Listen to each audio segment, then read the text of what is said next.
Welcome back to Arise and Shine. Let's get a little more news from Shahan.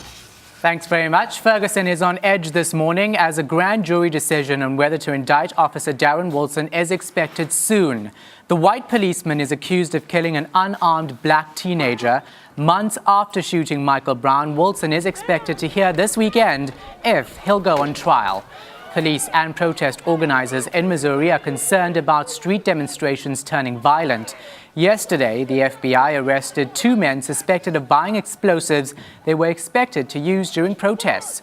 A 12-member grand jury has been weighing evidence and met again yesterday, but no decision was announced.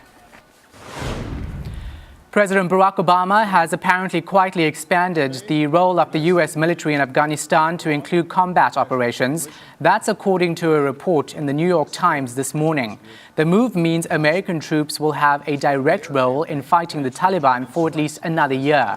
The new authorization is also said to allow American jets, bombers and drones to support Afghan troops on combat missions.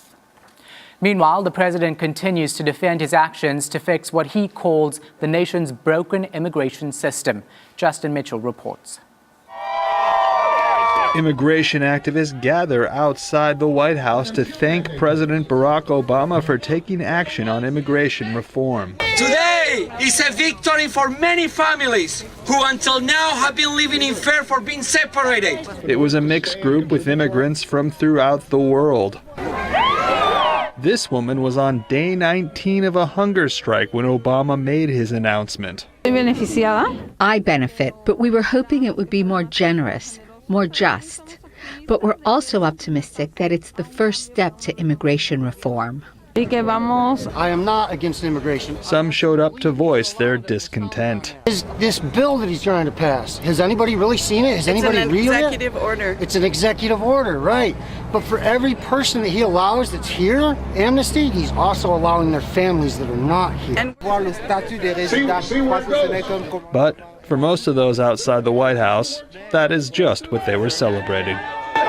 U.S. Secretary of State John Kerry and Iranian Foreign Minister Mohammad Javad Zarif are discussing new ways to break the deadlock in nuclear talks between Tehran and 6 world powers. The top Iranian and U.S. diplomats are preparing ideas that could be shown to both countries' capitals. But British Foreign Secretary Philip Hammond says there's still a lot of ground to cover.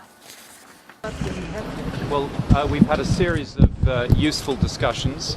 As I said earlier, these are very complex issues, and there's still a very significant gap between the parties. We're all going to go away and have further technical discussions with our experts, and we will resume again over the course of the weekend. Thank you very much. Tunisians head to the polls tomorrow to elect a president. The election completes a democratic transition that began with a revolution nearly 4 years ago, rather. The frontrunner is 88-year-old Beji Essebsi. He's leading a field of 27 candidates, including former rebels and political prisoners, former officials from the dictatorship, a millionaire football boss, and a female magistrate who is the only woman in the race. Portuguese police arrested former Socialist Prime Minister José Sócrates and 3 other people on charges of tax fraud and corruption, as well as money laundering. The former head of state will have to answer to a judge today. He'll be quizzed on information that relates to an investigation of suspicious banking operations and transfers. A lava flow from a volcano in Hawaii continues to inch towards the town of Pahoa. Television footage showed the flow breaking out in a forest on the island. Residents have been making preparations to flee for weeks. Many have emptied their houses just in case an evacuation becomes necessary. And finally, have you ever wondered what it sounds like when a probe lands on a comet? Well, my comet-crazy producer, Jahan Sharif, does, and I'm sure there are many others like him who have thought about it too. So let's find out. When Philae lands on a comet, does it make a sound? Apparently, yes. The sound came from instruments in the lander's 3 feet as it made contact with a comet last week. At the moment the feet make contact with the surface of the comet, the sensor moves and we register that vibration. We do not need any air in between because we are in direct contact with the comet. It is like putting an ear to rail tracks and listening to see whether a train's coming. And it could provide important information. Yes, we are trying to reconstruct the order in which the 3 feet of the lander touched the ground.